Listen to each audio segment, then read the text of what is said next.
of our screen. And also, lastly, I would like to introduce Barika Poole, the Executive Director of SPOUTS, who will be moderating the discussions for this panel.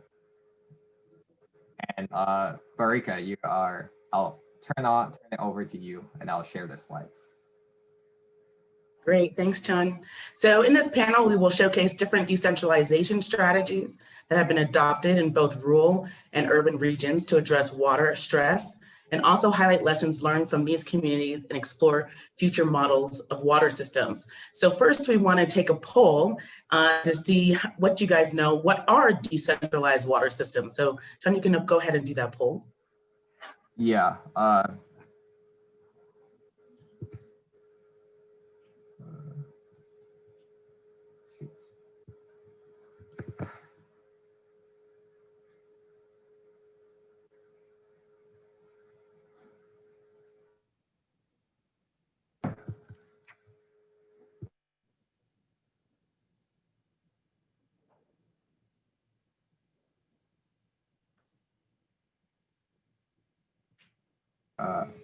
Yeah, sorry about that. I have some technical difficulties, but we will continue.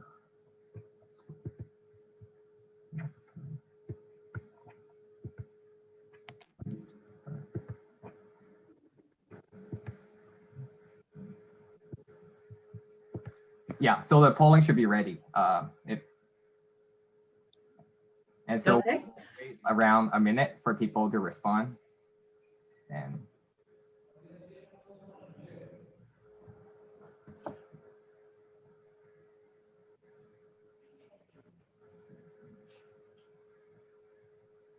yeah, and we're seeing more and more people respond right now, and we can first. So do respond. So we have around 30 people responding now.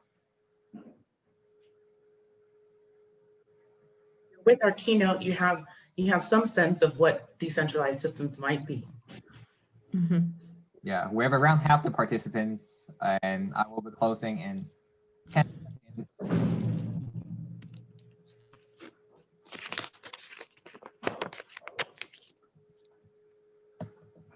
Okay. So I think here are the results. So we have the, I'll let Barika continue.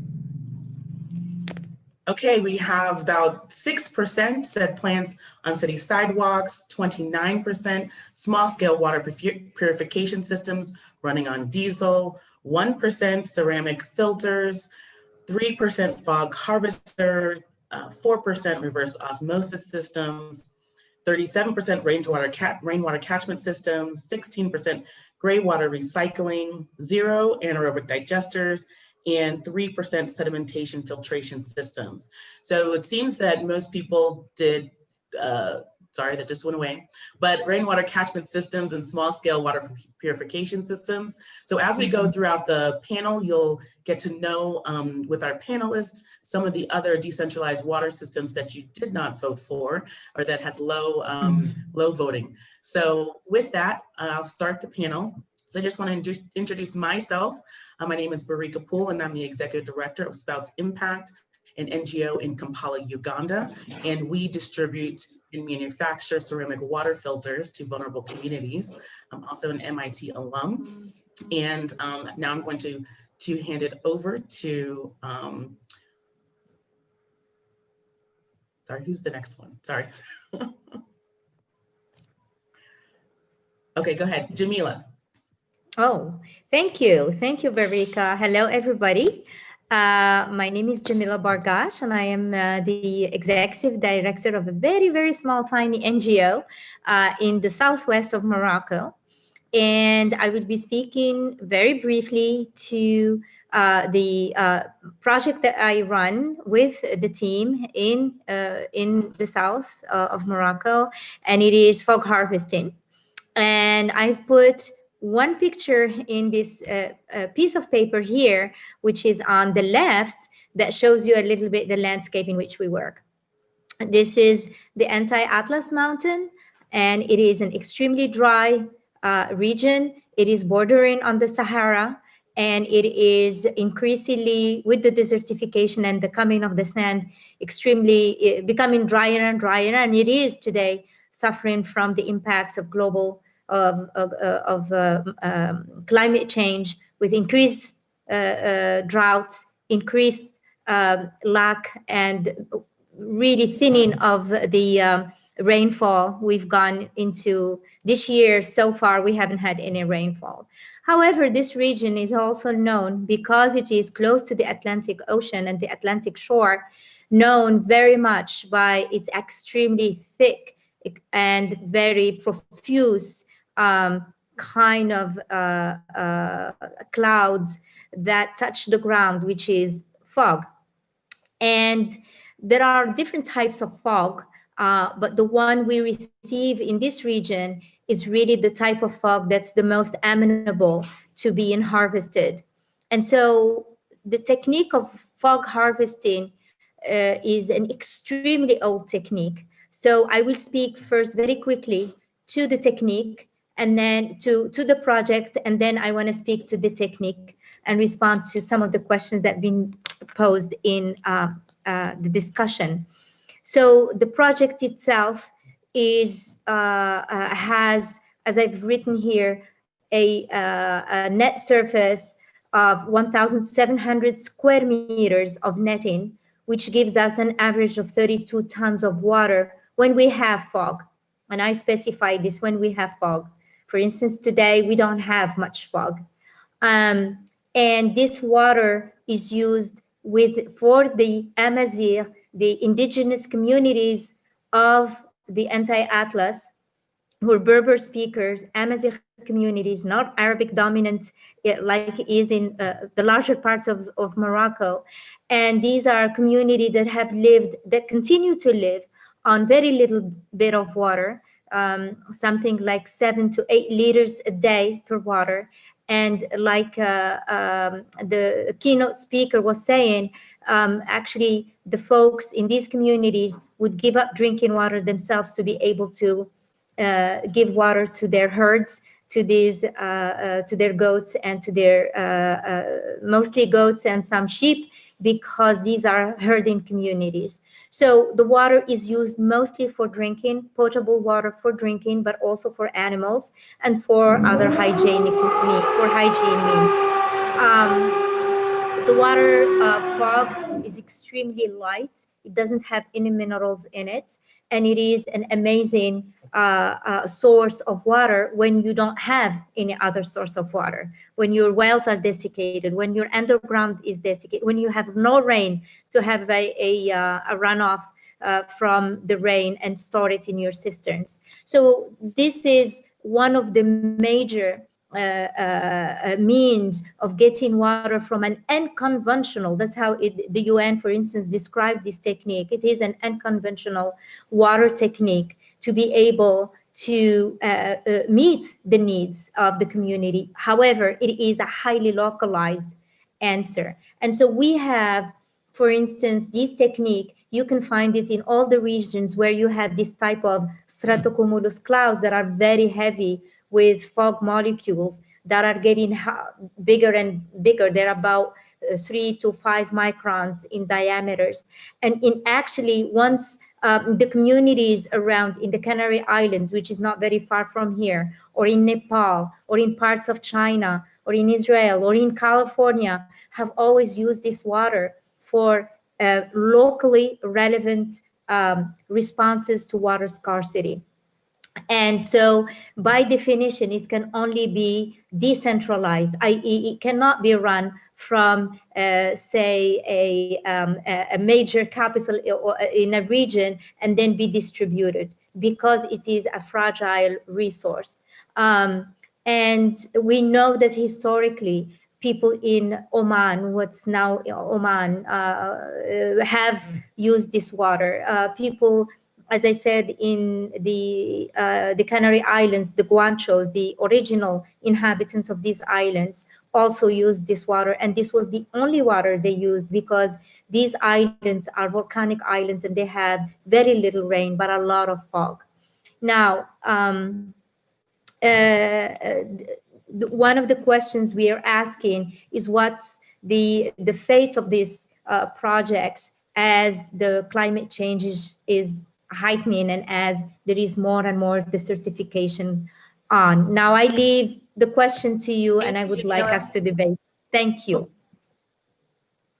Thank you, Jamila. We'll now move on to Gaston. Please introduce yourself. Thank you. No, thank you. Thank you for the invitation. It's a privilege to be here with such amazing people from around the world. My name is Gaston Kremer. I work in World Transforming Technology, as also a small NGO in South Brazil, but with a Latin American. Maybe you should mute my dear friend Jamila because she is suffering from the neighbors. I was also this morning with neighbors doing noise. I went there, paid them a very good snack so they would stop right at this time. So, of course. So, from the 35 million people in Brazil that does not have access to water, 20 of those are in rural settings in Brazil. At the same time, 50% of wash infrastructure projects fail between 2 to 5 years. In Brazil, we'll need $100 billion to universalize sanitation before 2033. We are the 9th economy in the world, but only in, I don't even say how to say this number, but it's the 123 position in the ranking of sanitation. There's no silver bullet, one size fits all solution or a pocket that deep. This is why we founded a collective impact initiative focusing community water management. That is called, in a very rough translation, Water Plus Access. We're now 15 organizations working in the diverse contexts, such as the semi-arid of the Amazon region, with a common challenge: how to provide safe access to water to people in rural settings. Our common answer for now is community water management. So those 15 organizations that range between funders, support organizations such as mine, and access organizations, which is the local NGOs or community associations, work in 3 pillars: infrastructure, building new ones or recovering existing infrastructure, strengthening those models, those management models, doing exchange between their local knowledge, etc. And of course, advocacy and articulation so we can interfere in how policy is done. From 2017, we evaluated more than 100 technologies. We piloted 7 of those in those very different contexts. We invested more than $4 million and we impacted more than 150,000 people in such diverse contexts. Access to safe water is a very complex issue, and the answer relies in diversity and decentralization of management models, technology, sources of funding, and public policy. Looking forward for our discussion. Thank you, Gaston. And now we'll move on to Paula. Please introduce yourself. Thank you. I'm Paula Kehoe. I'm the Director of Water Resources with the San Francisco Public Utilities Commission. I'm very happy to be participating today. So thank you for the invitation. Just quickly, the San Francisco Public Utilities Commission is a municipal public agency. We provide 3 utility services: water, power, and sanitation. Within our water enterprise, we face a number of challenges in terms of providing reliable water in the future. We have challenges from droughts, rapid population growth, aging infrastructure, fires, and as well as leaving additional water in our streams and rivers. And so what we've taken a new approach in San Francisco. It's no longer this linear approach of water in and water out. It's an integrated water management approach, a one water approach or a circular economy approach. So we've really transformed how we view our resources. And we're also diversifying our water supply portfolio. There is no one silver bullet to solve our challenges. We know we need to diversify our portfolio through a number of programs, including conservation, recycled water, groundwater, We're studying purified water and desalination, but we also recognize the opportunity for decentralized water treatment systems in San Francisco. And so we have a whole program, which I'm excited that we can talk more in detail about it. But it's a program that actually is a mandatory requirement in San Francisco for new buildings to capture and treat rainwater, stormwater, greywater, or black water on site, either in an individual building or several buildings, to capture that water and reuse it for non-potable applications such as toilet flushing and irrigation. And these applications enable us to save significant amount of potable water and stretch our drinking water supplies, really use the right water for the right use, and a whole host of other benefits that I'm happy to get into later on in the discussion. So thank you.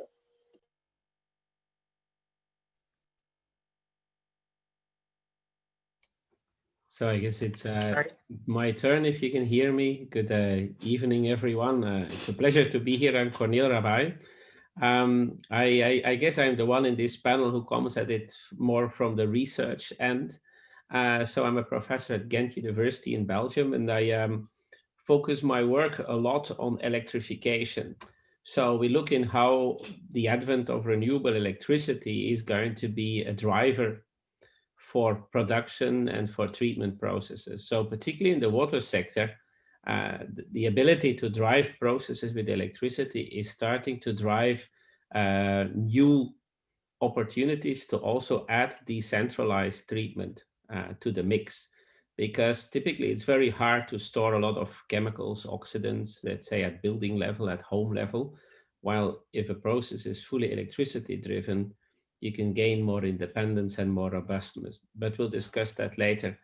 I have a few other hats as well, and so I'm also the CTO of a center in which we try to bring together researchers across our whole region, engineers, social scientists, economists, to work together on processes for recovery of resources. So we try to work in a more integrated way in an open innovation context.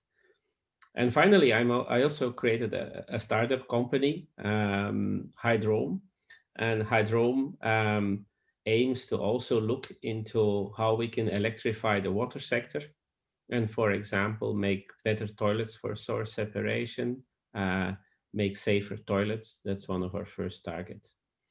So I'm in a bit different context. This is why you see a photo of myself in front of water, but also a large steel plant. It's a very different context from the colleagues that were here before.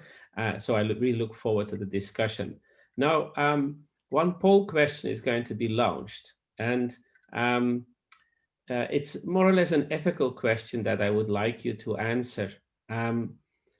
Would you feel that it would be acceptable that if people that are more affluent, so are more wealthy, that they could pay for better water technology and that as a result, they would get a better water quality? Not that there's something wrong with, certainly in countries like Belgium, you can safely drink the water from the tap all the time. But what if you could get better water? Is it acceptable to pay more for that? So we'll wait around 10 more seconds. We have a lot of people already voted, and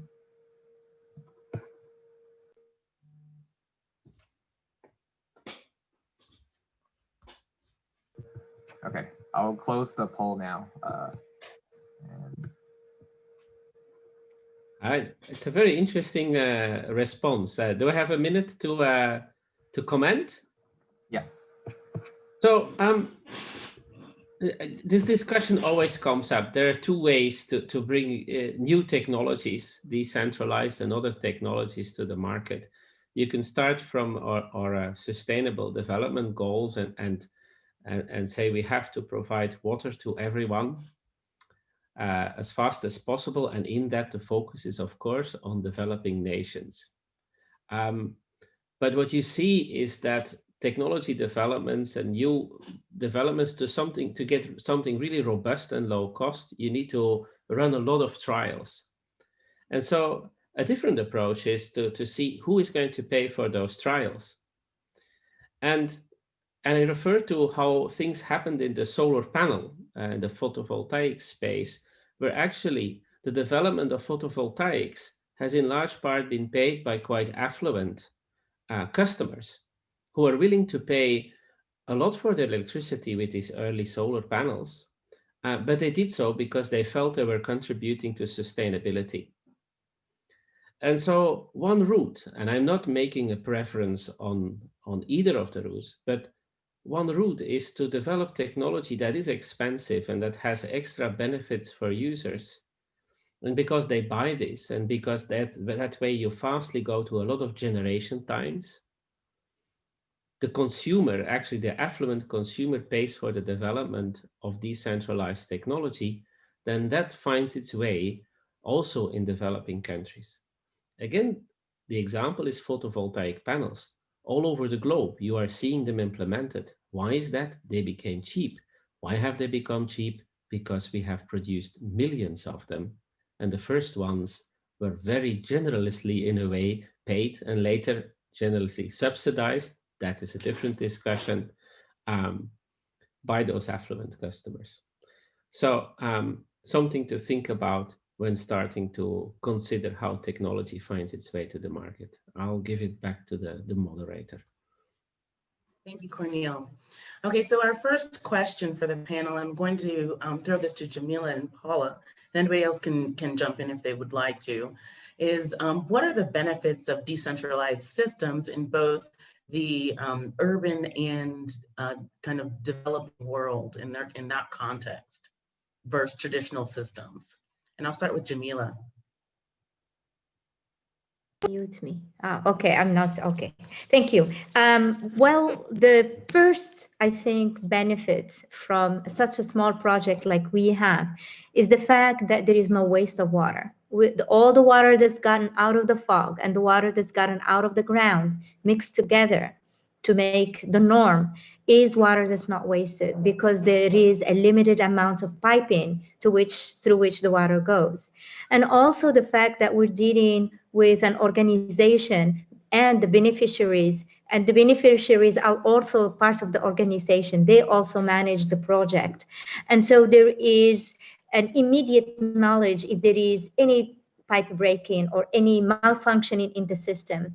I think the centrality of the system, not the decentralized system, i.e. you have the beneficiaries, the water users immediately in proximity within a certain circumference of where the watershed is, makes it so that the water is more valued. It's not a commodity that you just simply open a tab and you have water, but you know that there is something very special, one, and two, that it is easier to control and to treasure precisely because there is not much of it.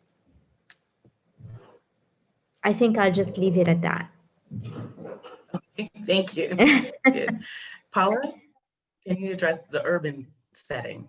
Certainly. So certainly from an urban perspective, the reason why, again, we pursue decentralized systems is really the ability to use water more efficiently and to conserve our potable water for drinking applications versus non-potable applications like toilet flushing and irrigation.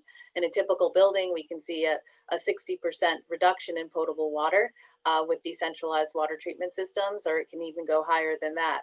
That's water savings enables us to stretch our drinking water supplies that benefits our entire community. Developing new water supplies can be very, very expensive, and those costs are paid for by all of our ratepayers, our community. So we certainly see it as a benefit to the community. It also, these systems can have potentially a lower energy footprint.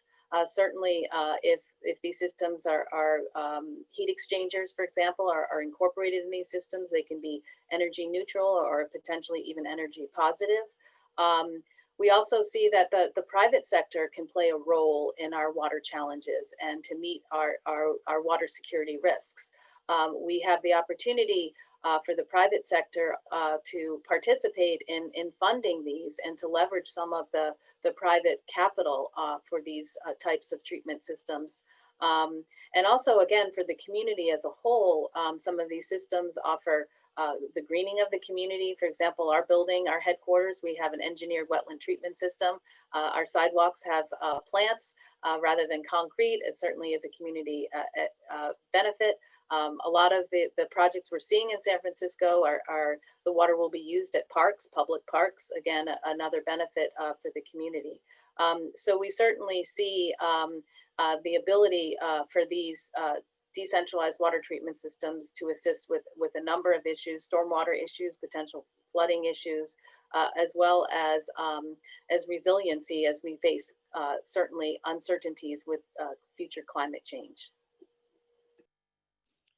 Yeah, maybe if I could jump in, Barika, I don't know if we're going to do this like this, but to add to Jamila's point of view, it's interesting because even in context with high access to water, but with low quality, like the in different regions in the Brazilian Amazon, you also have the importance of appropriation of technology and infrastructure, and the participation as a key factor in lowering maintenance costs, in the very conscious use of these water. But you also have, and this we can observe in different contexts, very interesting things. When you see also the growth of the population, you can keep people in those rural settings, but the access to water also provides them ways of improving their livelihood. So small businesses, the obvious, and now we're seeing more of that impact in health, in public health. So that's also very interesting aspects. But I would say also that this appropriation is in the center of the matter in rural settings. I would love to hear from Paul and Cornel how this would also be a reality for urban settings, if this is possible. Those decentralized systems also show this component of appropriation, and it's almost to acknowledge the source and the scale of your where your where you're accessing your water. Sorry. Well, hold on 1 second, Cornel. I want to segue into the next question, which will touch on this, that you can also answer as well. So it's in terms of how we are assessing the value of decentralized water systems and how we're continuing to develop them, what challenges in tech, business, or innovation or policy needs to be addressed for them to move forward, both in those, affluent households and in the developing context. Well, if I may comment on that, the valuation is an interesting one. Of course, you're willing to pay $600 or $800 for a smartphone, and what are you willing to pay for water? Huh? And the reason that you're paying more for that smartphone is because it's a product that's close to you. And so decentralized water treatments that complement centralized treatments, they will not replace everything, of course. They bring water closer to the user. And so the value that people give to water is different, and that creates market. And market allows for companies to jump in and be interested in technology development. I think the value of decentralized technology is really in engaging users closer. They have more trust in the system. If they make drinking water from their own rainwater, they have more trust. But then other things flow on from that. You create more local robustness. Today, a water system catches water somewhere, transports it to a user, and then from that user, you transport that water kilometers away again to a treatment plant. While with decentralized systems, you locally close your water cycle. And that leads to more robustness, and it leads to well, more than perceived contribution to sustainability. And the last thing is that the impacts of failure is also important. Impact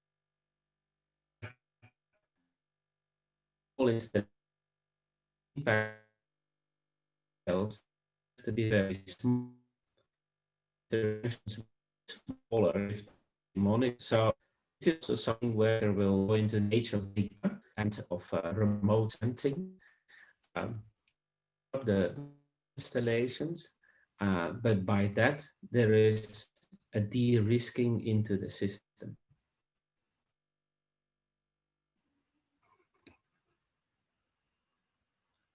And if you want me to add one more thing, because you also wanted to know what is a hurdle for decentralized system, it's a paradigm shift.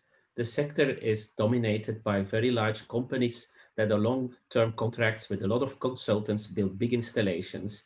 And because these big installations are very important decisions for utilities, they tend to be pretty conservative. And they have to, because the first purpose of water is to safeguard human and environmental health. Let's not forget that.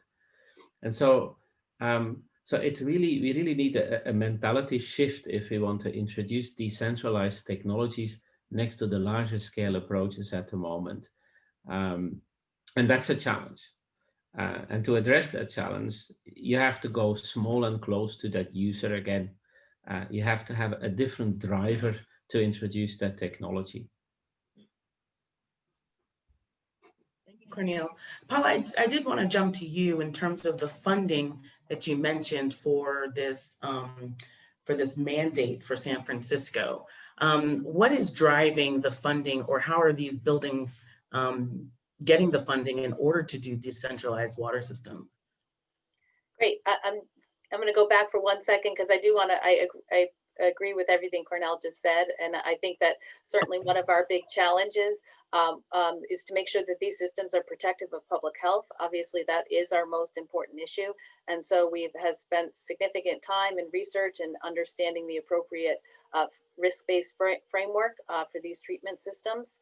And to ensure oversight and obviously that these systems are maintained and there's appropriate operator capacity to run these treatment systems.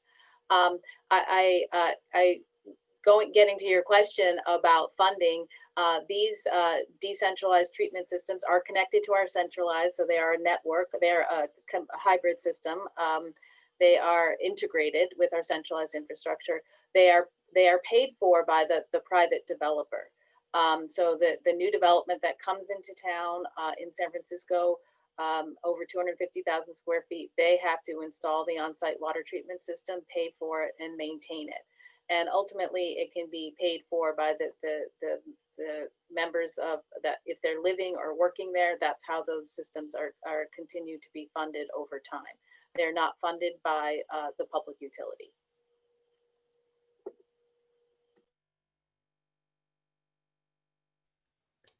Out of curiosity, Paula, can I ask something about these systems? I really like the idea how San Francisco installed this requirement for on-site treatment. Did you have any bad experiences with that? Reluctance? Developers that considered these as too expensive interventions?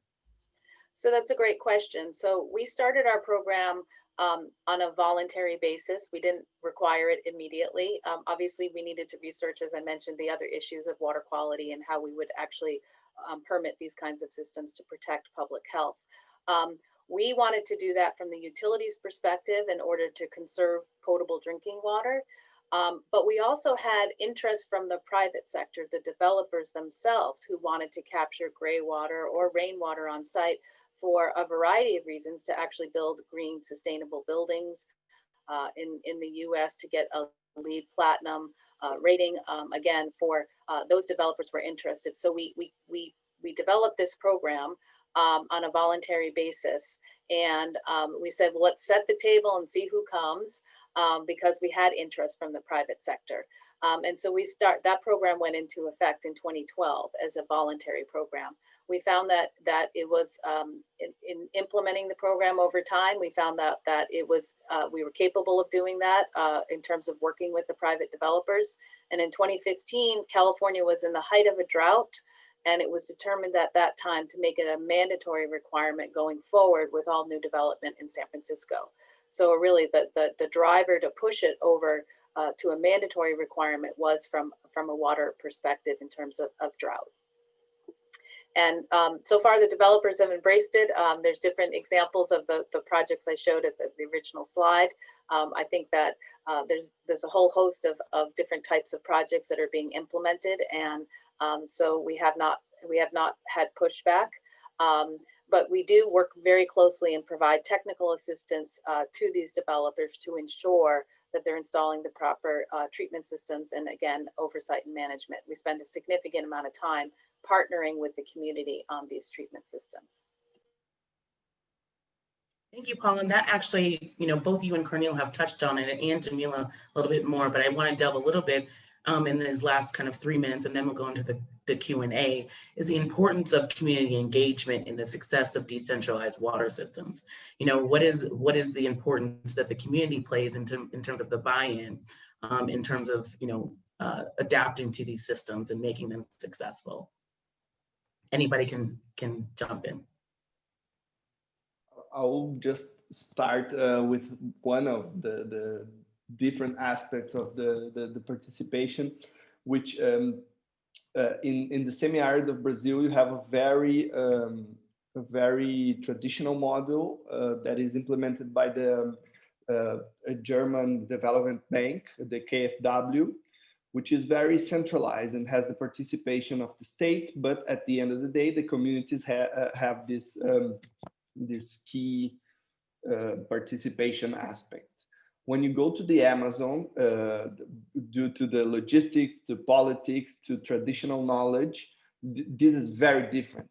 So one of the aspects is that you should be carefully with the words. For example, when you talk in the semi-arid of Brazil, you can talk about business model, tariffs, and etc.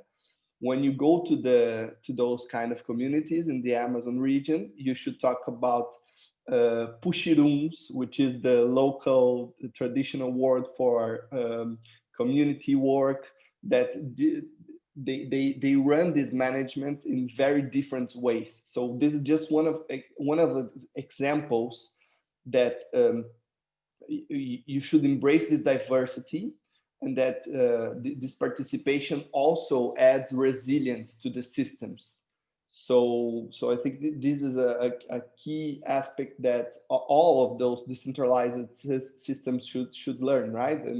And even the different projects from Salesforce to another company in San Francisco maybe have some experience to share, right? And in our context, sometimes these are the small details that count.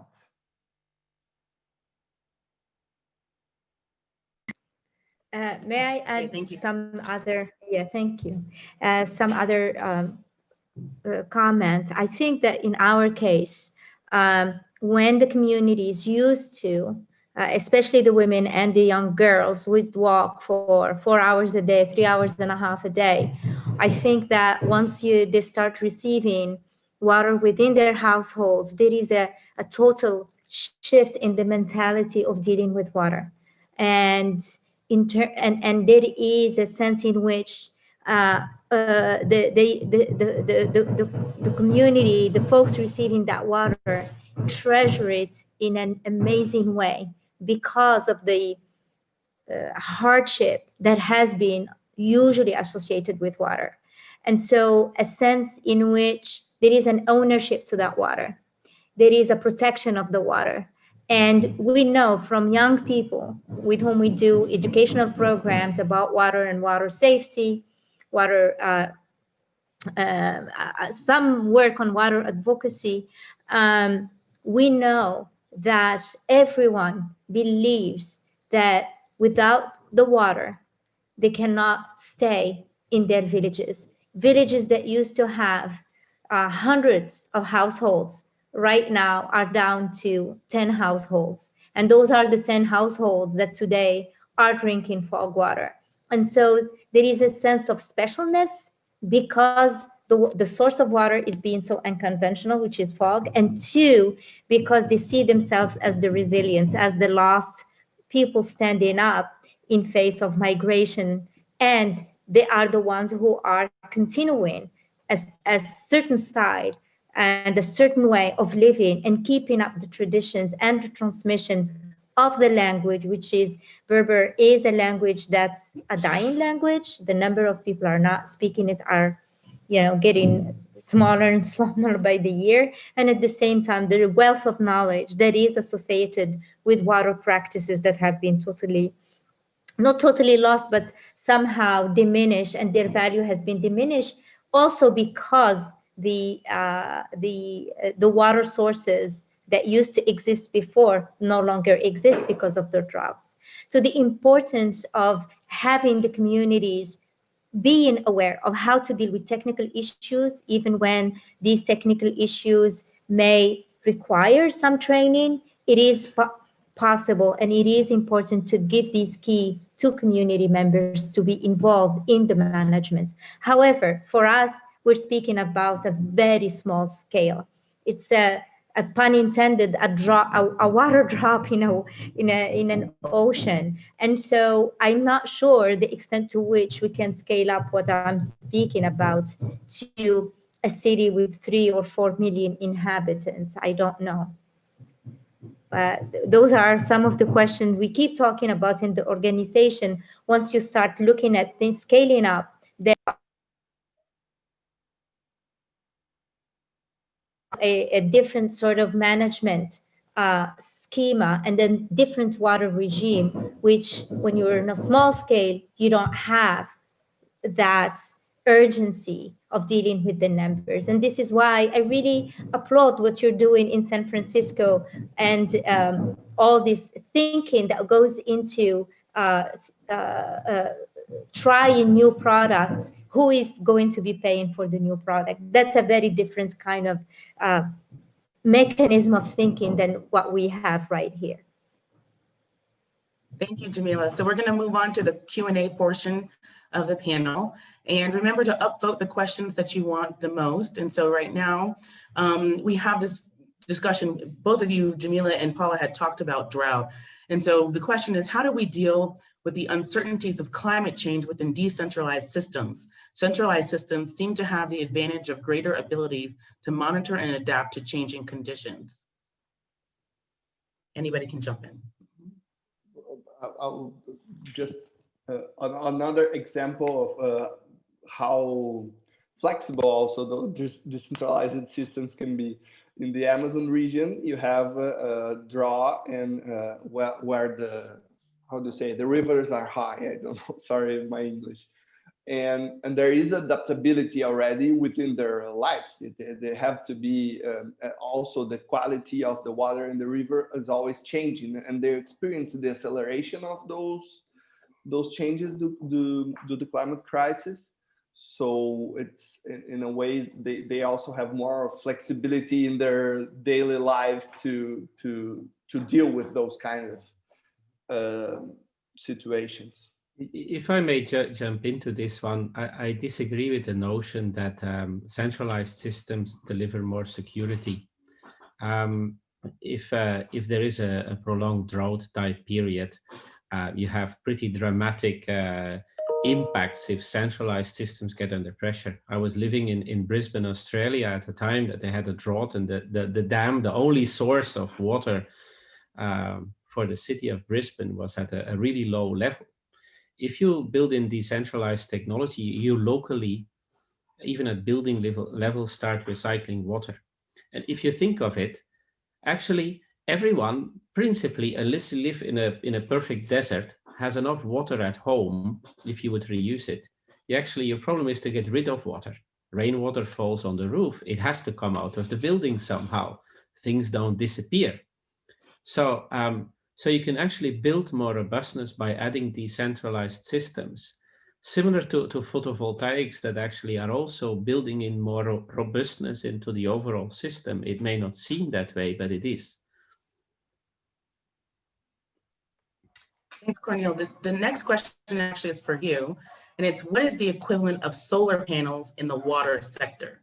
The technology of the future that is expensive now, but will largely impact the future.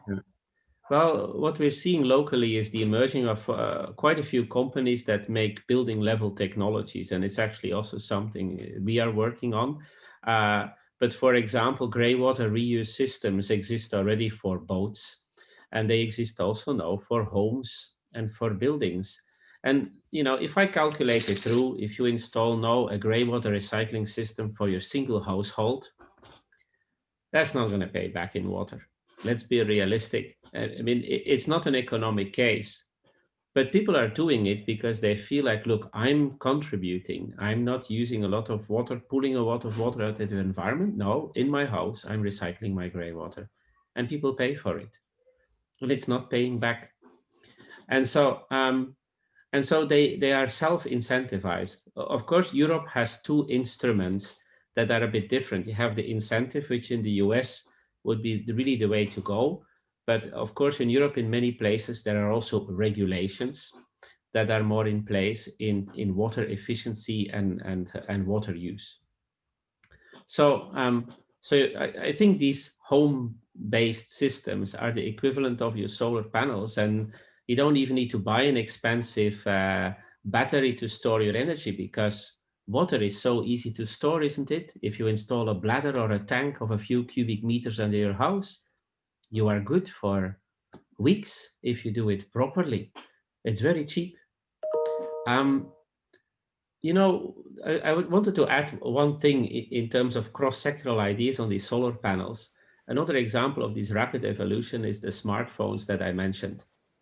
And the interesting thing about these smartphones in their fast evolution, why did they evolve so fast? Because there's a thing there called consumer-driven innovation. The product gets so close to you, the expensive product, but they made it into a platform that you could add your own apps. And basically, the creativity of the user starts changing the product. And so we need for water, not just photovoltaic panels, we also need smartphones for water, where the user has better ideas. Link your calendar to your usage, link the rainwater forecast to your local water system at a very low granularity. I don't know, change your water, make it pink if you like it, but the creativity of the user is what's going to drive also a fast evolution of the systems. And so we need to look at these very interesting energy and communications transitions and implement these in the water sector as a third route, in a way, to implement a more resilient water network. Can I add something, please? May I? Yes, go ahead.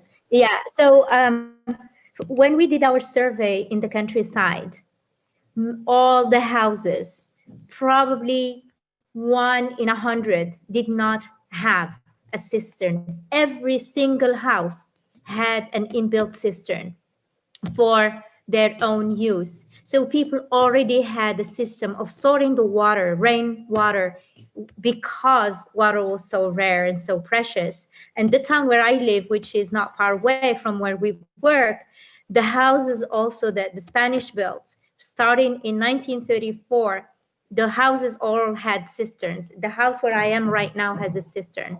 So the idea is that we used to have a technology that predated the centralized system in which we just open a tab. I think there is a possibility to go back to that system and, like he said, really rethink it and reconnect it with new technology to bring it to the fore and give it a new dimension in which it can be aligned with our modern technology. But some of the techniques are already there. Thank you, Jamila. I think we have time for 2 more questions. Paula, I believe this one is for you. So San Francisco is infamous for prices of housing. How is the city making sure that these mandatory water reuse interventions don't make housing even more expensive, especially for low and middle income populations? Also, could you talk more about how the government oversees quality in these distributed water systems? So in terms of not making housing even more expensive in San Francisco, obviously that has been a discussion. That is not the intention of this program, is to make housing more costly. So when the mandatory requirement was put forward in 2015, there was an exemption for affordable housing. in order not to add additional costs to affordable housing in San Francisco. However, on a voluntary basis, affordable housing properties can certainly install these treatment systems. And we do have a building in San Francisco, affordable housing building, that decided on a voluntary basis to install these systems. We also provide grants, financial incentives to those buildings that fall under the voluntary program as a way to help assist them to install these treatment systems. We certainly don't, our intention is not just to have these systems in very expensive buildings only. That's not what we're looking at.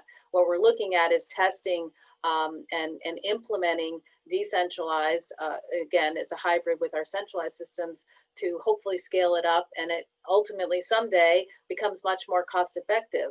Our long-term goal is that these are plug and play systems that are cost effective, and really that the cost of these systems have been driven down so much that that affordability is not a huge issue and a concern. We know we need to start somewhere in order to scale up these kinds of applications. Also, I think the other question was about water quality. How do we ensure that these treatment systems are protective of public health? Very, very important component. We do have a permitting system that comes from the city itself to the private developer.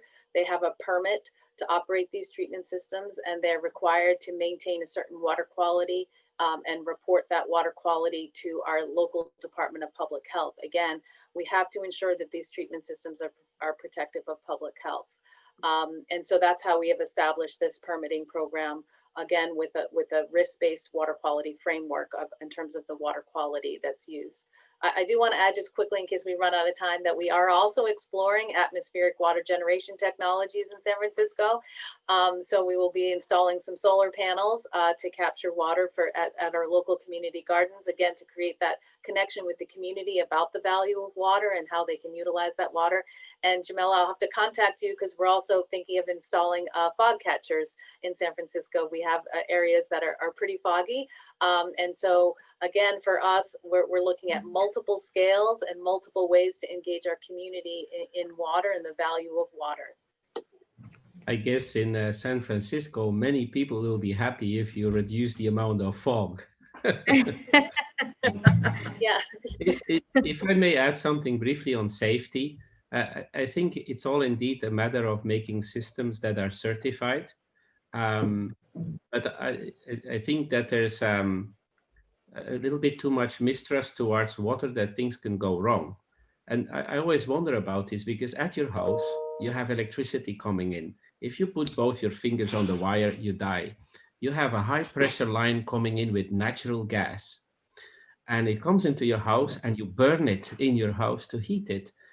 And so why does it work? Because you're not supposed to touch it. It's a certified system, and somebody put a label on it, and you cannot touch it.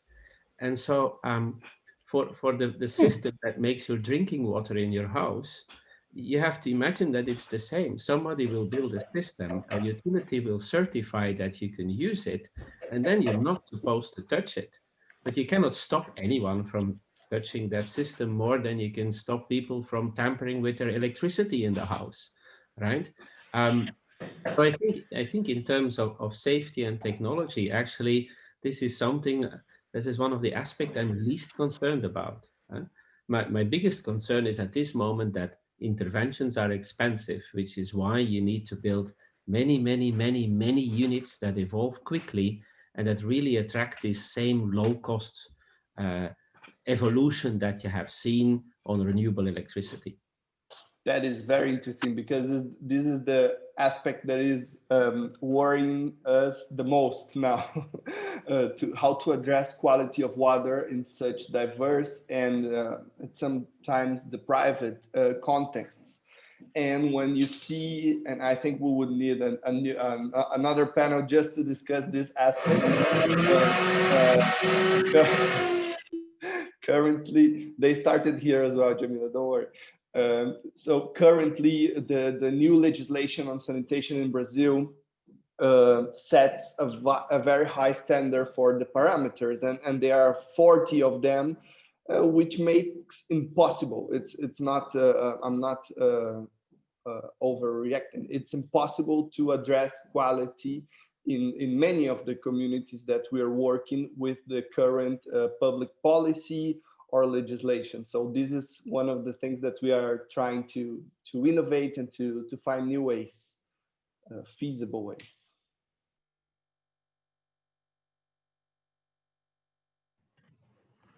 Okay, great. We're going to wrap up in about 4 minutes, but then there will be a room where participants, you can interact with the panelists one-on-one, get your additional questions answered.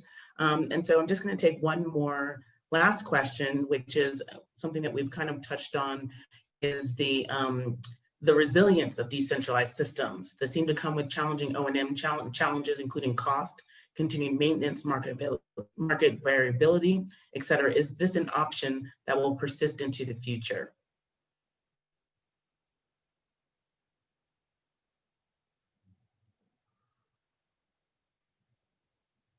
I'm not sure I'm getting the question. So is the question saying pretty much that whether all of these issues should persist in the future, right? Yeah, so looking at the resilience of decentralized systems. Well, it depends on what system and what climate change is all about. Again, for fog or dew collection, the issue is about the consistency of the fog and the dew. If the oceans keep warming up and the cold currents are changing their behavior because of the warming up, you know, we are suffering right now. This month is a fog month, and we have not had much fog lately, or not the type of fog that we like anyway, though we like our fog, I have to say. So I think that because the system of the planet is alive and it's chain, everything affects everything, every event, you know, the famous idea of an event happening in South America and it's affecting North Morocco. Yes, we cannot know how we can continue working as long as this chain of climate change is still ongoing. For me, that's a huge issue. And the more technology we have, which is an amazing asset, but it is also at the same time a resource that we put in these, but without addressing the major issue of our extractive technologies and how we're getting our planet even warmer. So that's one of the major questions that's there for me. And it's not a response. On the plus side towards resilience, an advantage of decentralized systems is that they have more adaptability because the interventions to adapt and change are smaller. I was recently shocked. I live in a very small region here, tiny. You wouldn't find it on the map, my country almost. And there's 50 billion euro, so that's about what, $55 billion worth of sewers in our small region here in the cities. Is a huge embedded capital, and you don't change that. You have such a big lock-in with your existing infrastructure. And so if you're dealing with aspects such as climate change, actually adding on, replacing, moving technology somewhere else becomes easier. There are even companies developing plug and play wastewater treatment plants that they say you have to expand the wastewater treatment plant. We'll just put another tank on the soil. If you don't need it after 2 years, we'll take it away. We'll move it somewhere else. And we create a flexible system for local water treatment. So if anything, I think these technologies, like your fog screens, imagine for some reason there is no more fog. I hope that this doesn't happen. It seems like an item that can be moved somewhere else, while moving a whole sewer grid and a piped water network is sheer impossible. So thank you so much, everyone, for the really informative and inspiring panel. And so now we'll move on to a 10-minute break. Feel free to have a break, or there will be a Zoom break room where we can continue the conversation with people on the panel. And I would also like to mention that our virtual networking session is 2 p.m. today on a separate Zoom link available on Eventbrite. So we encourage all participants to attend today, tomorrow's, or both. And so I will end this. Thank you. Thank you. Bye. Everyone.